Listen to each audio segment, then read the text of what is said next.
Aujourd'hui, dans cette vidéo, on va essayer de remettre des définitions un petit peu pour vous présenter quels sont les animaux que vous allez pouvoir croiser dans le chamanisme. Parce qu'effectivement, on entend souvent parler d'animal totem. Alors à savoir que animal totem, le terme totem, ça vient vraiment des peuples d'Amérique du Nord. Et effectivement, comme les populations vivaient ensemble, en tribus, en groupes, ils avaient le même animal totem parce que c'était l'animal qui représentait la tribu. Aujourd'hui, on ne peut plus vraiment utiliser ce terme totem. On va plutôt parler d'animal de clan parce qu'avec la migration des populations, nous ne sommes plus de la même tribu que notre voisin, que nos voisins même d'ailleurs.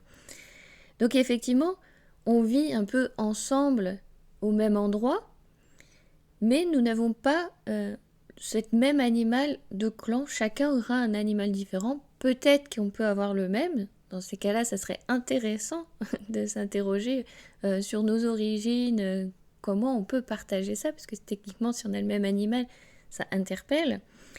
Mais voilà, comme nous ne vivons plus en tribu, nous vivons un peu éloignés de notre point d'origine, de là où on vient, de nos racines, forcément, on ne peut plus parler d'animal totem. Dans ces cas-là, je préfère utiliser le terme animal de clan. Donc voilà, cet animal de clan nous suit dans cette incarnation. Donc il nous suit vraiment pour toute cette incarnation. Et il peut même suivre pour d'autres incarnations. Donc d'autres incarnations, ce que vous appelez vie antérieure, vie future, vie parallèle aussi. Je pense que de toute façon, d'un point de vue quantique, tout se passe en même temps. Si vous avez l'habitude de me suivre, vous voyez de quoi je parle. Si vous n'avez pas l'habitude, allez écouter mes podcasts tout de suite maintenant sur Zen Attitude chez Zeno. Donc, il peut nous suivre, ça c'est sûr, sur cette vie, et après, sur d'autres plans. Ça dépend en fait un petit peu du contrat qu'on a passé avec lui. Donc ça, c'est pour l'animal de clan, ce qu'on entend appeler animal totem. Donc lui, il est vraiment unique. Il vous représente en fait vous, votre tribu, votre clan, là à qui vous appartenez en fait. Vous avez cette idée de groupe, un petit peu de sororité, de fraternité, de tribu. Vous mettez en fait le terme que vous voulez. Voilà, vous faites partie d'un tout. Donc ça, c'est pour l'animal totem, que je préfère appeler animal de clan. Ensuite, nous avons les animaux de pouvoir. Alors les animaux de pouvoir, il y en a certains qui disent qu'effectivement, c'est notre animal de clan. Alors, pas tout à fait, parce que l'animal de pouvoir, si vous voulez, on va faire appel à lui de façon consciente ou inconsciente au moment où on va avoir un besoin sur un sujet, un domaine précis.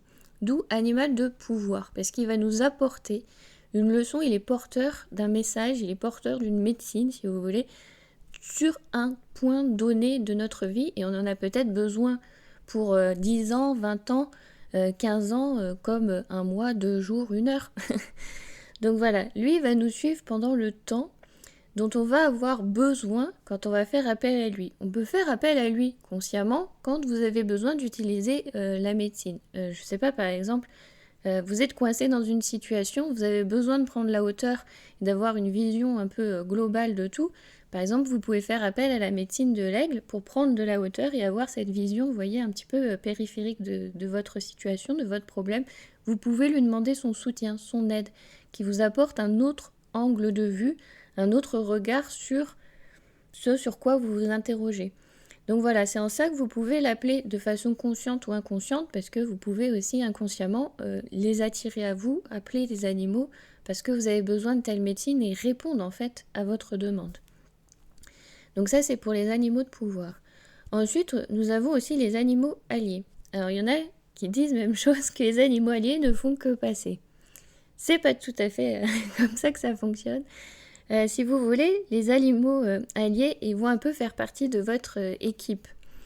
Vous allez un peu les choisir et ils vont aussi vous choisir.